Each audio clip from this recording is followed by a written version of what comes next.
that video of the kid, another medic was just shot. So yeah, there was something crazy. that Bilal Muhammad, who's one of the UFC fighters, had on his Instagram, and I texted you that. It's so, again, this is another thing that's so difficult to understand what's actually going on. There's so many pro-Israel people that put their head in the sand and don't want to look at some of these atrocities and don't want to look at some of the videos that you sent me of soldiers shooting at people that are not doing anything.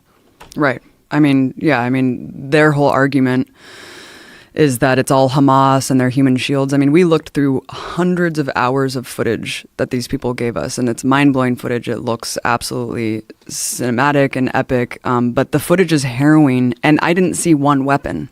I didn't see one militant, not one weapon. It was literally people with slingshots throwing rocks at tanks. It's kind of a rite of passage. It's very symbolic. They're not trying to hurt anyone. No Israeli soldiers have been hurt or killed, during 2018, which is what the film looks at, is through 2018 of the Great March of Return.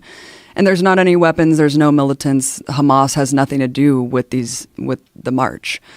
And it's just shocking. It's shocking how many war crimes were committed on camera.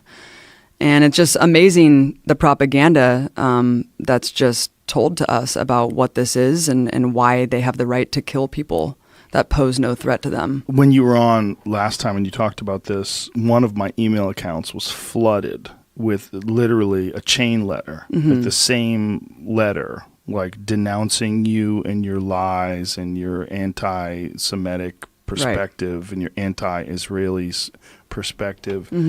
It was weird because it was the same email. AstroTurfed, yeah, it was fake. Yeah. That's a campaign. That has a lot of money behind it. Yeah. There's a lot of money behind that.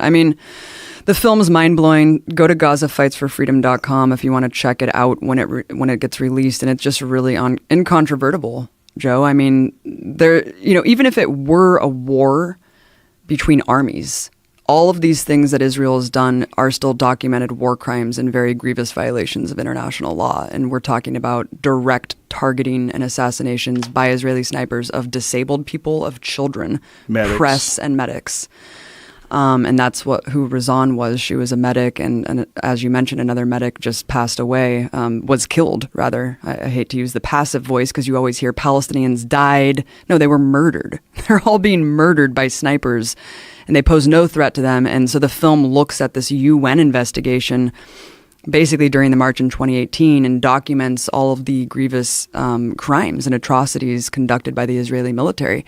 And Palestine has a right to defend itself. And this isn't even what that is. But if you look at the UN Charter of 1978, they say that, occupied peoples and besieged peoples have the right actually for armed self-defense. And the fact that this is not even what that is, that there's literally people going out there in peace with their bared chests, holding flags, and they're getting killed and sniped.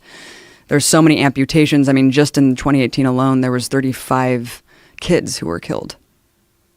900 shot. Jesus. Yeah, that's children. And some of these stories are harrowing.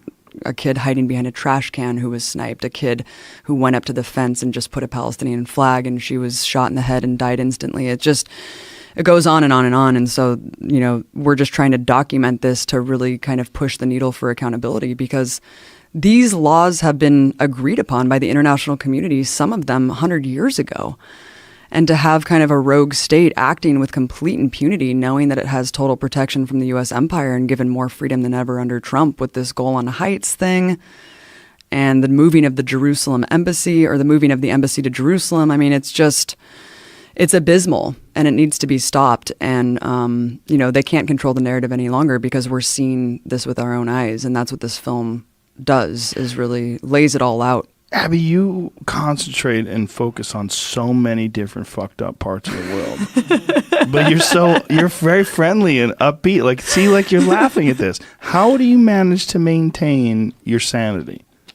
Because I have a hard time if I just watch one of your pieces. Right. I watch one of your clips and I just go, what the fuck? And I just want to cry and I don't know what to do and I want to hug my kids. But you're in the trenches every day and you go to these places all the time. How do you do it? Well, I think that, well, first of all, I go and camp a lot. I get into nature a lot, which is also kind of depressing knowing that, climate change and blah, blah, blah. But I try to get out and see the beauty of the world and understand my privilege, especially as an American citizen, because we can't afford to not be aware, and we can't afford to not be educated and talking about these issues, especially when our government is subsidizing this around the world, $10 million every day with our tax dollars. This is going on, and it's so close to home. And we have to acknowledge our privilege and acknowledge the situation, which is we have agency. We have agency to lobby our government to change this. And